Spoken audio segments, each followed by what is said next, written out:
So guys, जैसा कि हमने पिछले एपिसोड में देखा कि शियाओ ने स्पिरिट शिप की चेन से लड़ाई की और जीत गया। जब उसे होश आया तो उसने नाव पर लिखे कुछ शब्दों को छुआ, जिसके बाद उसे छोटी काली नाव दिखाई दी। जब शियाओ स्टोनवेल के घोंसले पर पहुंचा तो उसे काली नाव असलियत में दिखी, जिसे शियाओ ने पकड़ लिया था। तभी उसके ऊपर एक हमला हुआ जो कि समुद्र वंशज मोशांग ने किया था। अब हम देखते हैं कि शियाओ मोशांग से लड़ने के लिए तैयार हो जाता है। मोशांग एक बड़े से ड्रैगन के सर के ऊपर खड़ा था। वो शियाओ से कहता है कि मैं तुम्हें सी गॉड के कुल की पावर दिखाऊंगा, और ड्रैगन से शियाओ पर हमला करने लगता है। शियाओ भी प्राचीन शेर टेक्निक से ड्रैगन पर हमला करता है। शेर ड्रैगन को अपने मुंह से पकड़ता है। यह देखकर मोशांग अपने ड्रैगन को गायब कर देता है और कुछ शियाओ से लड़ता है। शियाओ मोशांग को लात मारकर दूर कर देता है तो मोशांग वाटर कन्वर्टर आइस ब्लेड से शियाओ पर वार करता है। शियाओ सभी ब्लेड को तोड़कर आत्मा की तलवार से मोशांग पर हमला करता है। मोशांग उसके वार से बचता है, मगर तलवार घूमकर फिर से उस पर हमला करती है। मगर मोशांग अपनी स्टिक से तलवार को रोक लेता है और शियाओ से कहता है कि बेकार आदमी, मेरा वंश हजारों सालों से लड़ रहा है, लेकिन आखिर में हम दोनों मिल सकते हैं। इसीलिए तुम स्टोनवेल ट्रेजर ट्री को पाने के लिए मेरा इंतजार करो। उसके बाद मैं सी गॉड के कुल की कृति यानी कि ग्लोरी को फिर से जीवित कर दूंगा। मोशांग अपने हाथ में पानी से एक छोटा इंसान बनाता है और कहता है कि जब मुझे खजाने से शक्तियां मिलेगी, उसके बाद तुम जैसे नीच इंसान घुटने टेक कर मुझसे आशीर्वाद लेने के लिए भीख मांगोगे। शियाओ कहता है कि सी गॉड के वंशज, तुम मेरे लिए एक छोटी ठोकर की तरह हो, और फिर से मोशांग पर हमला करता है। मोशांग भी अपने पावर का ठीक तरीके से इस्तेमाल करके शियाओ को टक्कर देता है और शियाओ को जहाज पर गिरा देता है। वो शियाओ से कहता है कि तुम स्पिरिट शिप को मेरे लिए छोड़ दो, मैं तुम्हें जीने नहीं दूंगा। शियाओ कहता है कि तुम इस जहाज को लेना चाहते हो, ये इस बात पर निर्भर करता है कि तुम इसे अपने दम से जीत सकते हो या नहीं। और प्राचीन शेर ब्लू स्केल और गोल्डन ईगल को मर्ज करके मोशांग के हमले को रोकता है, मगर वो मोशांग को नहीं रोक सकता।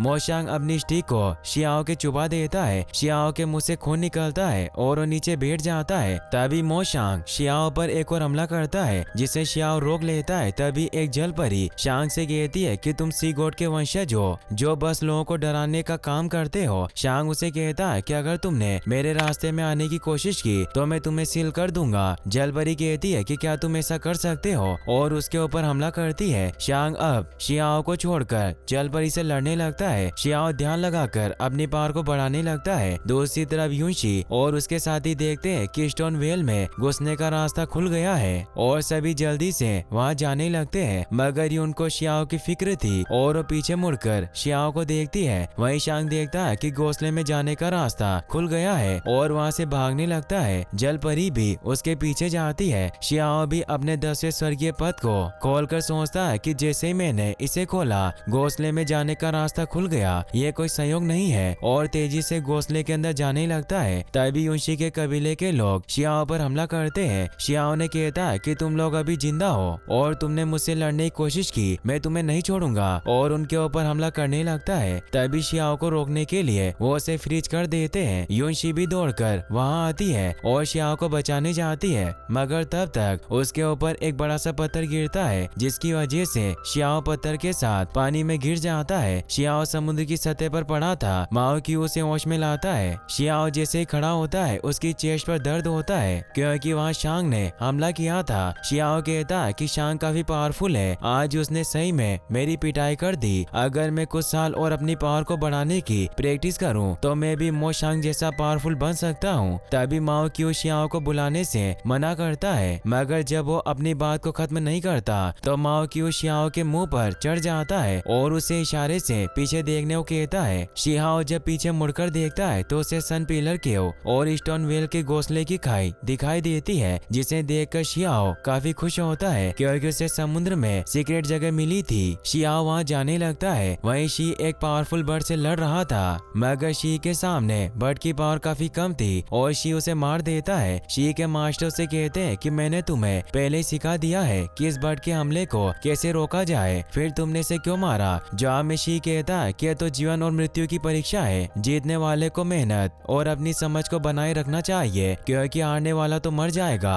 अगर इस बर्ड की जगह मैं मर जाता तो मैं कोई शिकायत नहीं करता। मास्टर से कहते हैं कि तुम्हारा मारने का इरादा बहुत मजबूत है, तुम्हें जान की परवाह नहीं है। अगर तुम कभी फ्यूचर में फंस जाते चाहते हो तो इससे तुम्हें नुकसान होगा। शी कहता है कि मत करने के लिए आपका धन्यवाद, मगर शी को मास्टर की राय पसंद नहीं आती क्योंकि उसे लगता है कि अगर वो हर चीज से डरेगा तो वो बड़ी अचीवमेंट को नहीं पा सकेगा। मास्टर उसे समझाते हैं कि मेहनत करने से जीत मिल सकती है, लेकिन मेहनत बस जीतने के लिए नहीं की जा सकती। इस बात से कोई फर्क नहीं पड़ता कि तुमसे कौन लड़ रहा है, अगर उसके दिल में बस हार या जीत है और बिना किसी अच्छे या बुरे की पहचान के बिना वो तुमसे लड़ता है तो बस तुम खत्म हो जाओगे। अगर तुम्हें भरोसा नहीं है तो मुझे चुनौती देकर देख लो, और मरे हुए बर्ड को जला देते हैं। शी कहता है कि मुझसे बड़ों से लड़ने की हिम्मत नहीं है। मास्टर कहते हैं कि इसमें मेरा कोई अपमान नहीं है, तुम मुझसे कभी नहीं लड़े हो तो तुम इस लड़ाई को अभ्यास समझ सकते हो, और अगर तुम जीत गए तो मैं उस सीक्रेट डोर को खोल दूंगा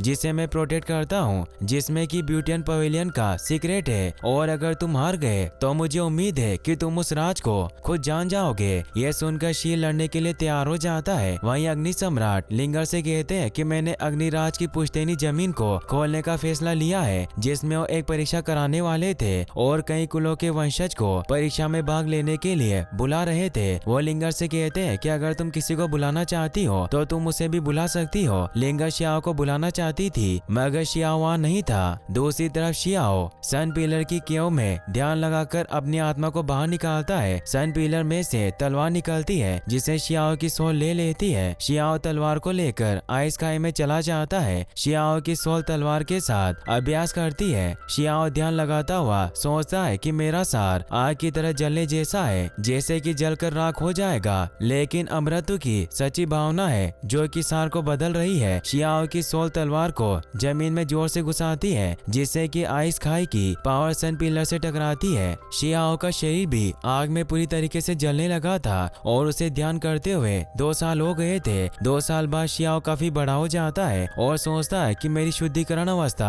आत्म परिवर्तन रियल्म तक पहुंच गई है। दूसरी तरफ ग्रेट गॉड शियाओ के लिए कहते हैं कि तुम मेरा इंतजार करना। शियाओ जोर से चिल्लाकर ध्यान से उठता है। माओ क्यू भी शियाओ के पास ही था। शियाओ बह रहे लावे में अपने आप को देखता है जिसमें उसे अपने मॉम डैड दिखाई देते हैं और वो फिर से अपने कपड़े पहनकर वहां से जाने लगता है। दूसरी तरफ यून के कबीले के लोग भी स्टोनवेल के घोंसले का गेट के खुलने का इंतजार कर रहे थे, जो कि आज अचानक खुल गया था, जिसे देखकर यून कबीले का एक लड़का कहता है कि आज कई सालों बाद ये गेट खुला है। मैंने तुमसे कहा था कि शियाओ बेकार है। तभी शियाओ स्पीड जहाज को लेकर उनके पीछे आता है, जिसे देखकर यून को याद आता है कि ये शियाओ है जो कि अब बड़ा हो गया है। एक लड़का शियाओ से कहता है कि तुम अभी तक मरे नहीं हो, तुम सच में एक बेकार शत्रु हो। शियाओ कहता है कि तुम सब पहले भी मुझे हराना चाहते थे और आज भी मुझसे लड़ना चाहते हो, और अपनी तलवार को बाहर निकाल लेता है। तभी वो लड़का सभी से मिलकर हमला करने के लिए कहता है तो यून उस लड़के से कहती है कि अगर तुमने शियाओ पर मिलकर हमला करने की कोशिश की तो मैं सच में तुम्हें मार दूंगी। वो लड़का कहता है कि मैंने उसे इसलिए नहीं मारा कि तुमने मुझसे कहा था कि वो स्टोनवेल घोंसले को